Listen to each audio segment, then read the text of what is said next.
pour échanger autour des sujets d'intérêt national. Voilà. Voilà. Il ne sera pas seul sur le plateau, vous comprendrez, embouteillage oblige. Nous recevrons également l'honorable député Abdoulaye Ndiaye de l'APR et membre de la coalition Benno Bokk Yakaar, mais également Ouli Kane, membre du comité directeur du Parti démocratique sénégalais. En attendant leur arrivée sur le plateau, je vais commencer tout naturellement avec Valdiodio Ndiaye. Valdiodio, quelle a été votre première impression lorsque vous avez entendu ou bien lu le communiqué justement du président de la commission cellulaire, en l'occurrence le général Mamadou Niang, annonçant justement le report des élections suite à un consensus trouvé entre les parties prenantes au dialogue national? Merci beaucoup, M. Mbow. D'abord, je précise que moi-même, je suis membre de cette commission. Effectivement. Okay. C'est-à-dire pour clarifier les choses en l'état.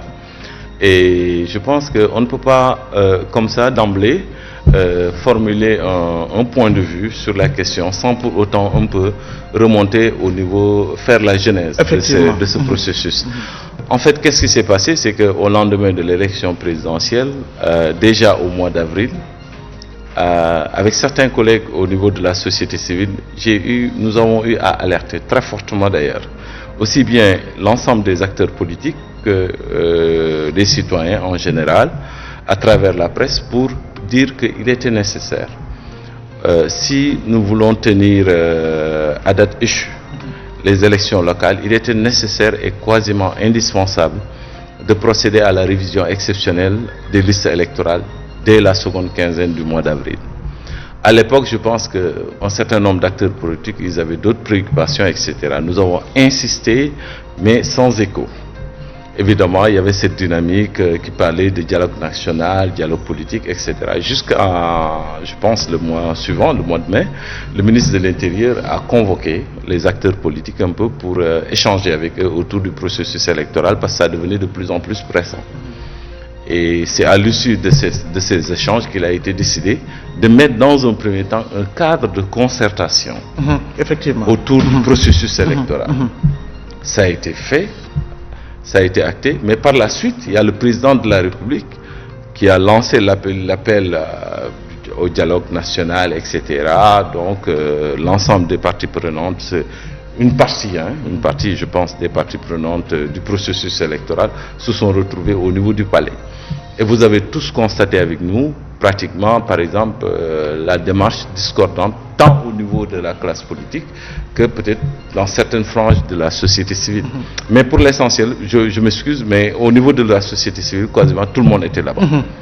Donc, il a été décidé, il a été acté à ce niveau-là que ils vont mettre en place un comité de pilotage autour du dialogue national, avec comme président Famara Ibrahima Sagna. C'était clair, net et précis. Par la suite, concomitamment à cette démarche, on a mis en place le cadre de concertation, les travaux, les échanges ont démarré. Vous avez tous assisté que l'opposition y est allée en ordre dispersé. Il y avait le Front de résistance nationale qui regroupait quasiment toutes les composantes de l'opposition y est allée. Et je dois souligner à ce niveau-là, pour l'histoire, qu'il y a des partis politiques qui sont présents à ces discussions-là autour du processus électoral, mais qui ne sont pas allés au niveau du dialogue national. Effectivement. Et vice-versa. Donc il y a assez de... Chacun a son agenda dans cette affaire-là. Nous avons continué les échanges autour de ce cadre d'échange politique. Et par la suite, vous avez tous suivi, par la suite, il a été décidé, acté sur demande très forte de l'opposition, de dessaisir le ministère de l'Intérieur et par la mise en place d'une commission cellulaire.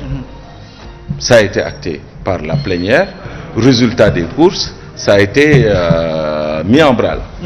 Donc il y a une commission cellulaire aujourd'hui qui est mise en place et les acteurs politiques sont dedans, à l'exception bien sûr de certains.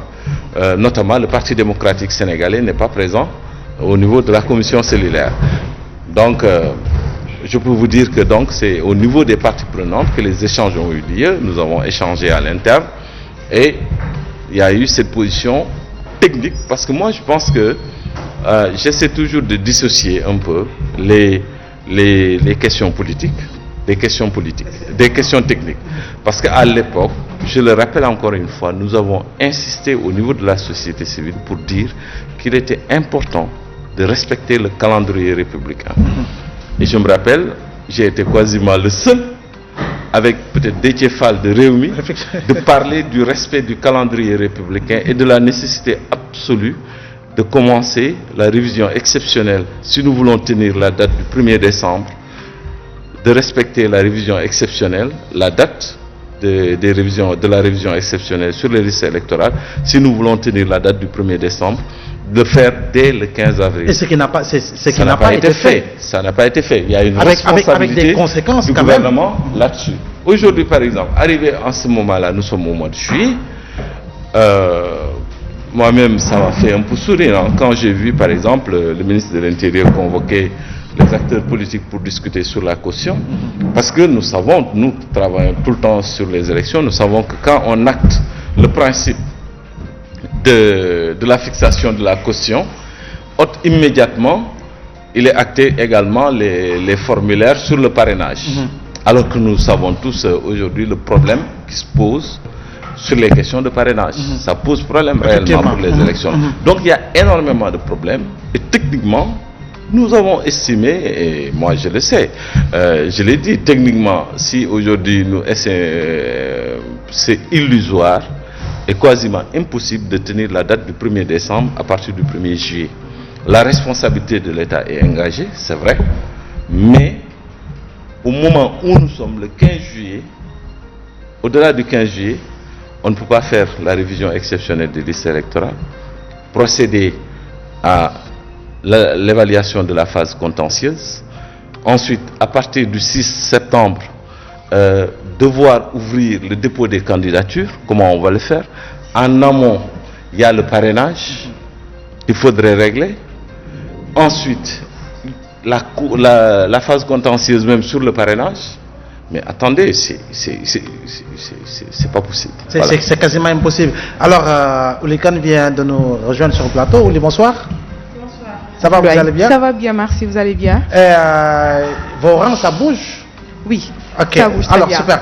Alors je rappelle aux téléspectateurs qu'elle est membre du Parti démocratique sénégalais et aujourd'hui votre parti justement et par la voix de votre secrétaire général national, Maître Abdoulaye Wade, a publié un communiqué demandant le respect strict du calendrier électoral, ce qui veut dire que le Parti démocratique sénégalais reste fidèle à ses convictions par rapport justement au respect du calendrier électoral. Merci Abdoulaye. Tout d'abord, je présente mes condoléances à toute la nation.